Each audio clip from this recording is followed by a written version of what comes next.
ప్రేక్షకులందరికీ హృదయపూర్వక నమస్కారం. కాంగ్రెస్ పార్టీ అంటేనే ఇందిరమ్మ ఇళ్ళు, ఇందిరమ్మ ఇళ్ళు అంటేనే కాంగ్రెస్ పార్టీ. ఈ ఇందిరమ్మ రాజ్యంలో గౌరవ ముఖ్యమంత్రి రేవంత్ రెడ్డి గారి నాయకత్వంలోని మన ప్రభుత్వం ఏదైతే పేదవాడి చిరకాల కోరిక, పేదవాడి చిరు కోరిక గడిచిన 10 సంవత్సరాల్లో ఆనాటి ప్రభుత్వం విస్మరించింది. ఇందిరమ్మ రాజ్యంలో ప్రభుత్వం ఏర్పడిన మొదటి సంవత్సరంలో రాష్ట్ర వ్యాప్తంగా 4,50,000 ఇళ్ళు ఇచ్చే కార్యక్రమాన్ని చేపట్టి దాంట్లో భాగంగా ప్రతి మండలంలో ఒక గ్రామాన్ని పైలట్ గ్రామంగా తీసుకొని ఈనాడు రాష్ట్ర వ్యాప్తంగా 587 మండలాల్లో 587 గ్రామాల్లో ఈ స్కీము ఇప్పటికే ప్రారంభించడం జరిగింది.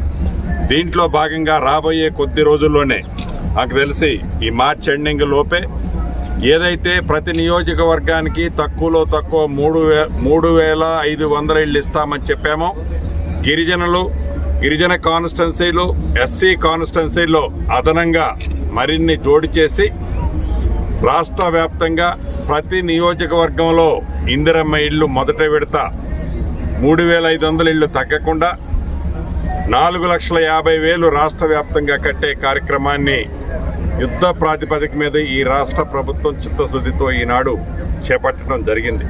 కేంద్ర ప్రభుత్వం నుంచి వచ్చే అరాకొర సహాయం అనేక అడ్డంకులు పెట్టినా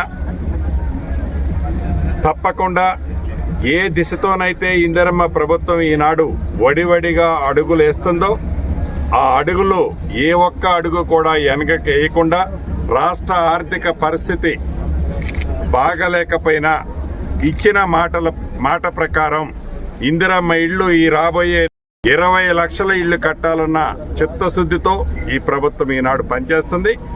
గిరిజన ప్రాంతమైన ఈ ఇల్లెందు మండలంలో పూబల్లి గ్రామంలో ఉన్నాం మనం.